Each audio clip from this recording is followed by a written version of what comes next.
Waduh. Wah. Arsenal sampai detik ini adalah tim paling fair play di Premier League. Dari 20 tim. Betul. Tidak ada red card ya? Nggak ada red card, kartu kuningnya paling sedikit. Betul. What else you expect? Bicara soal VAR tuh bener nggak tuh katanya Arsenal tuh jadi Farsenal gitu sekarang. Ini tanda-tanda alam. Ini tanda-tanda alam nih ya. Nah, ini Trossard. kalau golin di final bisa jadi golin di final nih. Dan saya juga punya keyakinan dia akan turun, dia akan buat perbedaan. Dan saya harap perbedaan itu adalah bentuk gol. Trossard bisa jadi pencetak gol nanti kontra PSG. Jadi hati-hati di Budapest nanti. Waktu itu fans Arsenal bilang gini, saya di Inggris. Dia bilang gini, kita justru senang nggak dipanggil, nggak di tim nasional Inggris. Kenapa?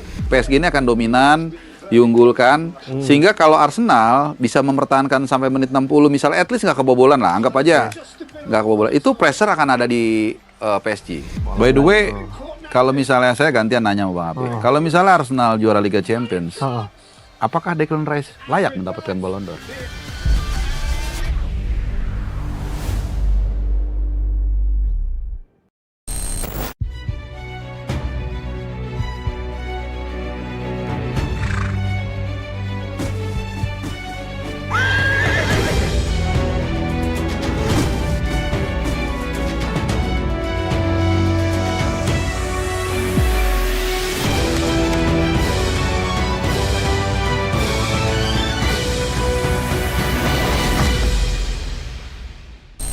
Katanya orang sabar itu disayang Tuhan. Doa orang benar bila didoakan dengan yakin besar kuasanya. Mungkin itu adalah jalan pada akhirnya trofi juara bisa direngkuh oleh Arsenal. Kita akan bahas bersama dengan seorang analis sepak bola yang juga adalah fans Arsenal, seorang Gunners, Bung Haris Pardede. Bro, gimana nih? Selamat. Ya, perasaan saya sama Bang Abe juga pasti. Dan seluruh fans Gunner di seluruh dunia. Iya. Udah terlalu lama menunggu juga ya. 22 tahun nih. 2 tahun. Sampai kita kayaknya agak pasrah sedikit itu. Jadi kalau menurutku sih, itu ada keramatnya itu angka 22 Begitu. tahun ya. Pencetak gol Krupi kemarin itu 22. dari Bournemouth angka 22 nomor punggungnya. Kemudian saya anak kedua, lahir tanggal 11, lahir di bulan 2. Saya juga. Lahir tanggal 22. Lahir tanggal 22. Jadi 11 kali 2, 22. Jadi memang ada yang mengatakan berdua jauh lebih baik. Iya. Angka 2 itu menggambarkan keseimbangan, Iya. stabilitas dan sebagainya. Jadi memang ini adalah ending dari trust the process-nya. Saya rasa begitu. Kalaulah kemudian diizinkan oleh yang kuasa, trofinya jangan 1, jangan-jangan 2 di ujung musim dengan merengkuh juara Liga Champions. Mungkin nggak? Nggak ada yang nggak mungkin di dunia ini. Nothing is impossible. Dan kalau itu terjadi, yang pasti pertama kita harus menepati kaul kita dulu di tayangan kita sebelumnya bersama dengan Coach Justin. Betul. Kan Abang Abe juga sempat share itu kan. Betul. Kalau dua-duanya kita sebenarnya pas ngomong itu nggak yakin mungkin. Ya. Tapi sekarang on the way half kan. Tapi kita dalam satu prediksi yang sama sebelumnya Bung Harpa kan. Waktu itu apa? Satu gelar ya? Iya, waktu itu kita meyakini betul bahwa presentasi kemenangannya atau raihan juaranya adalah di Premier League. Iya. Bukan di Champions. Malah Bung Coach Justin katakan justru di UCL. UCL-nya yang lebih besar presentasi juaranya gitu. Jadi yang terbaik lah, ini semesta sedang mendukung semua nih. Iya, sebenarnya kata kuncinya tadi itu semesta mendukung sebenarnya Bang Abe. Nggak beneran ini, karena kalau kita lihat-lihat di Premier League misalnya ya, Arsenal secara teknis dulu lah, bermain sekarang lebih pragmatis. Iya. Dan hinaan dan cacian orang-orang itu atau hujatan atau kritikan bahwa Arsenal atau tim kita ini main ugly way segala macam, justru gue ngelihat ini sesuatu yang positif. Karena ketika 2-2-2-3, 2-3-2-4 itu kita gagal dan setelah sekian lama kita mendominasi, itu karena kita bermain terlalu cantik. Berapa kali lah, gue masih ingat itu, unggul 2-0, dibalap jadi 2-2. Betul. Berapa kali lah, banyak lah. Betul. Jadi masih kropos di bidang pertahanan ya saya rasa sih. Satu, masih kropos, dan kedua terlalu naif. Jadi masih kurang, apa ya? Kurang pragmatis. Kurang pragmatis. Iya. Nah, jadi ujung-ujungnya orientasi adalah hasil. iya dong, kan Johan Cruyff apa Karl-Heinz Rummenigge mengatakan, you can take the ball, I grab the trophy katanya. Iya Kan pada akhirnya itu yang kita mau. Iya sih. Mungkin itu era sepak bola modern hari ini ya. Ketika possession ketika tiki taka atau kecantikan pemain lain sebagainya, itu tuh bukan hal yang utama gitu kan.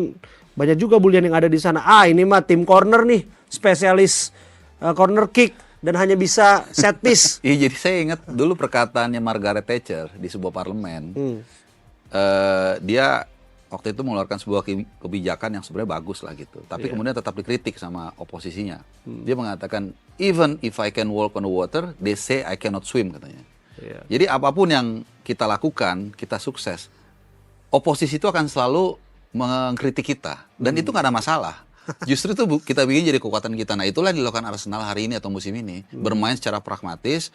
Dan bahkan ada data terbaru nih Bang Abe. Ada 2 hal positif yang kita dapatkan. Arsenal sampai detik ini adalah tim paling fair play di Premier League. Dari 20 tim. Betul. Tidak ada red card ya?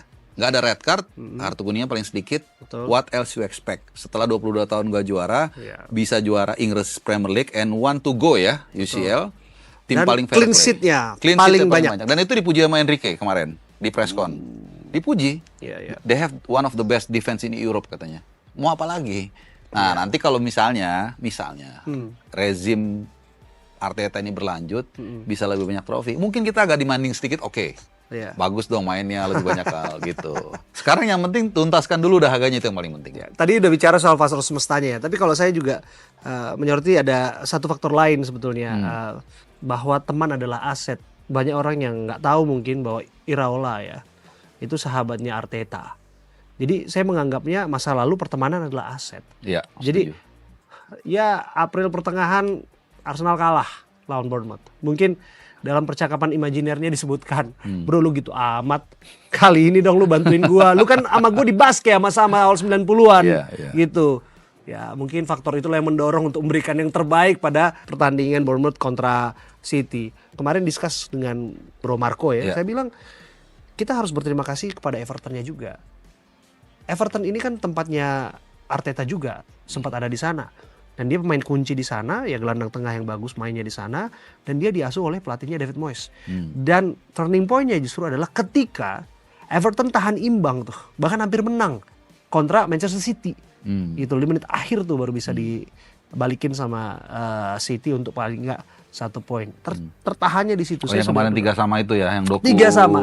Jadi bayangin, masa lalu atau pertemanan itu aset betul tuh. 1 ditolong oleh Iraola, 1 ditolong oleh Moyes. Iya, memang pekerjaan lah. Itu katanya 60% dari networking. Iya. Walaupun ada yang mengatakan kalau point of view negatif, itu nepotisme. Tapi saya lebih cenderung melihat dari sisi positif ya, kayak tadi. Nah, soal Iraola, mereka bahkan ada sempat satu tim ada foto tuh. Cuman dibedakan pokoknya ya satu foto lah, satu frame.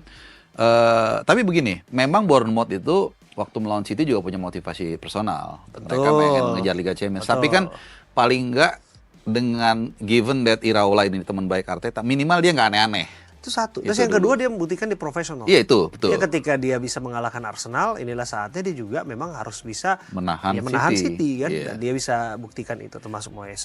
Bayangkan gini, Bung Abe, kalau dulu Iraola sama Arteta musuhan atau bahkan dibikin kesel, gue kalahin aja, gue kasih kalah. Kan bisa aja begitu. Gue bilang sama Marco, jangan-jangan dia dulu pernah utang nggak bayar ke Arteta. Makanya mainnya ngotot ya lawan City ya. Luar biasa. Nah tapi bicara hari ini udah ada 2 stick nih ya, bicara teman masa kecil.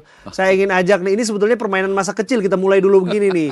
Ini main PlayStation. Nah ini saya udah lama banget nggak main, tapi untuk merayakan Arsenal juara Premier League, setiap kali kalau main ini aku selalu pakai Arsenal. Iya, dan selalu dibully sama lawan. Bayangkan 22 tahun perjalanan hidup dibully terus kan? Ada direndahkan juga ya. Betul, ada giumnya kayak gini nih. Selama ini saya dihina-hina, saya diam. Saya diejek-ejek, saya diam. Saya difitnah, saya diam. Tapi hari ini di London saya akan lawan. Itu. Itu makanya, artinya apa ya?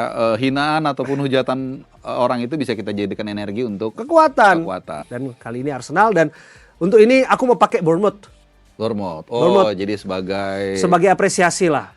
Sebagai apresiasi. Bung Harpa nggak ada pilihan lain, harus pakai Arsenal. Biar ada Arsenalnya. Betul, biar Arsenalnya. Ya. Dan kita main di Emirates Stadium. Ini Emirates, ya, bicara soal Emirates nih. Memang terakhir kita juara itu kan di Highbury ya. Yang mana stadion yang legendaris, yang punya memori luar biasa, mengangkat derajat Arsenal betul ya pada Betul, ya. zamannya ya. Pada akhirnya dia bisa membuktikan bahwa ini kreditnya nggak macet, Iya, terus betul. kemudian ya akhirnya rumah ini bisa mendatangkan piala juga. Iya, memang sekarang by the way Highbury jadi apartemen. Oh ya? Ya, jadi lapangan bolanya itu seperti taman, Mhm. lalu area tribunnya itu jadi apartemen, tapi tembok yang langsung menyambut penumpang dari stadion Tube Arsenal keluar itu masih dipertahankan. Jadi kalau kita naik Tube turun di stasiun Arsenal, begitu keluar itu langsung temboknya masih ada, tapi udah jadi apartemen. Iya sih. Dan ya kepindahan Emirates ini kan selalu jadi bahan diskursus juga kan, karena dianggap atmosfer berbeda, kemudian kita lihat ada jarak yang cukup jauh dengan fans dan penonton. Sementara di Highbury kita tahu kan Bang Abi, bagaimana dekatnya Betul. dan itu menjadi kekuatan Menjadi kekuatan. Ray Parlour dan kawan-kawan dulu kan. Betul. Jadi semacam ada sihir tersendiri lah ya. Iya. Kemudian menjadi kekuatan pemain ke-12 untuk bisa mengalahkan dan invincible. Iya. Jangan lupa di situ ya di Stadion Keramat. Ya ini membuktikan sesungguhnya bahwa kita harus trust the process. Iya, iya. Trust the process. Dan ada peluang juga mengawinkan UCL dan IPL dengan status dua-duanya invincible. Kalau mengalahkan PSG. Oh iya, tidak terkalahkan di UCL ya. Nggak tahu ya, mungkin Milan pernah kali ya. Kan Milan pernah invincible juga tahun 90-an. Iya. Dan saya nggak tahu apakah 2003 saat dia juara Liga Champions dan 2007 Oke. statusnya invincible juga, saya nggak tahu. Oke. Nah, kita langsung aja main ya. Oke, Kita siap. main. Ini sudah all set ya. Sudah all set. Tinggal kita start. Kita tinggal start aja ya.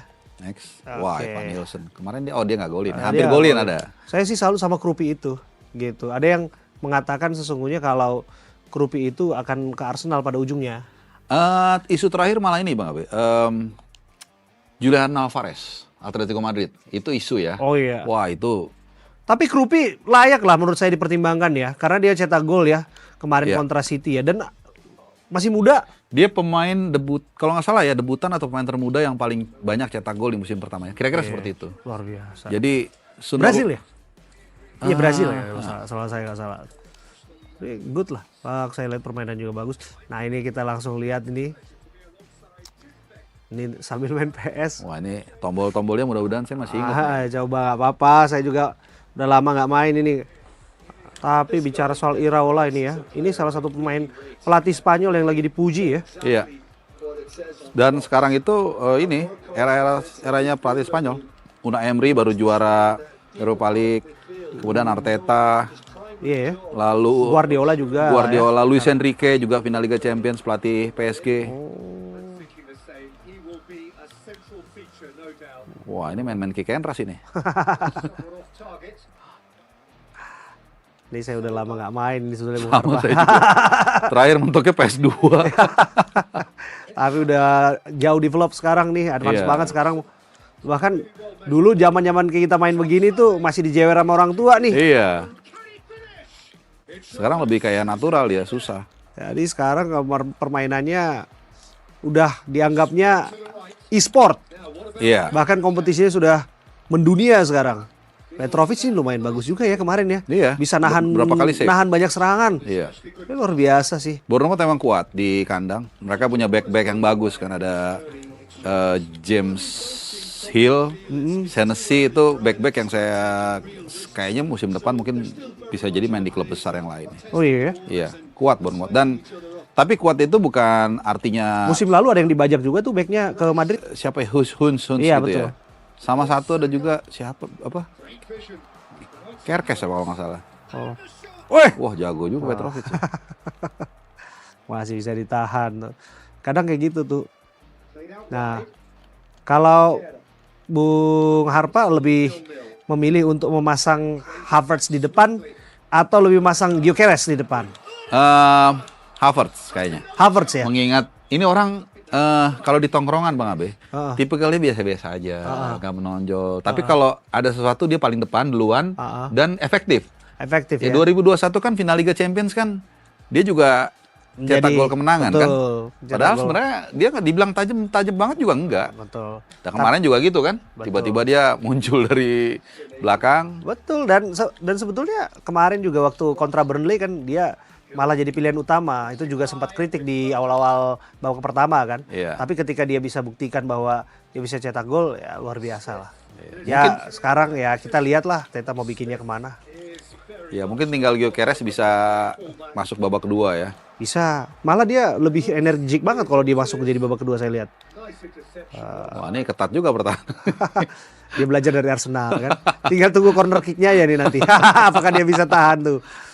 Spesialis corner kick. Iya dan itu pelatih set piece-nya Arsenal itu kan sempat disewa sama Saudi ketika di round 4 kualifikasi Piala Dunia. Oh ya? Iya. Hanya untuk menyiapkan round 4, ya kita kan juga ketemu mereka kan. Oh. Walaupun saya nggak tahu ya apakah waktu itu mereka, kalau nggak salah pas lawan kita nggak ada bola mati juga memang. Tapi segitu menarik dan seksinya kan bola mati itu. Betul. Dan akhirnya diikuti juga oleh beberapa tim juga Iya, yang udah mulai betul. belajar sekarang Iya. kan. Kan tinggal dilihat, dipelajari kan. Kayak kita makan di restoran enak, ya kita rasa-rasa oh dia pakai ini, pakai ini gitu. Tapi aku nggak bisa lupakan ada satu insiden menurutku yang akan diingat menjadi memes di sepak bola sepanjang zaman. Kalau 22 tahun Arsenal diledek ya, saya rasa ini akan juga puluhan tahun ke depan akan menjadi bahan candaan dan tertawaan. Apa itu? Ya ini yang dianggap sebagai jampi-jampi Arsenal bisa juara. Pierre Hincapie nggak pakai celana dalam ketika ditekel backnya Burnley. Betul, tapi kalau itu kan nggak sengaja bang ya. Kalau dulu pernah juga begitu, tapi karena di apa telanjangin fans. Juan Ferron dulu. Oh ya? Jadi waktu Lazio juara, nah itu pemain itu dikerubungin, terus fans tuh ya biasa pengen dapetin kaosnya lah, pengen dapetin singletnya. Nah salah satunya celananya si Ferron itu, jadi dia jalan-jalan hanya pakai celana dalam. Jadi candaan tertawaan lah. Tapi kalau memang benar ya misalnya ya, lucu juga ya, bangsa semaju Eropa misalnya. Klinik masih percaya. Tapi klinik. masih ada aja ya sebetulnya hal kayak gitu ya. Ada tetap 1-2 ada lah, nggak bisa hilang. Kalau di Afrika mungkin banyak ya, kita sering dengar ya. Pernah ada satu pertandingan saya masih ingat itu. Jadi gawang itu dikasih semacam koin apa bagaimana gitu. Dan memang nggak tembus-tembus. Oh ya? Nggak tembus-tembus. Nah lalu salah seorang fansnya itu sadar, dia datang, diambil itu koinnya. Abis itu kebobolan. Oh ya? Jadi percaya nggak percaya memang ya. Bicara soal VAR tuh bener nggak tuh katanya Arsenal tuh jadi Varsenal gitu sekarang.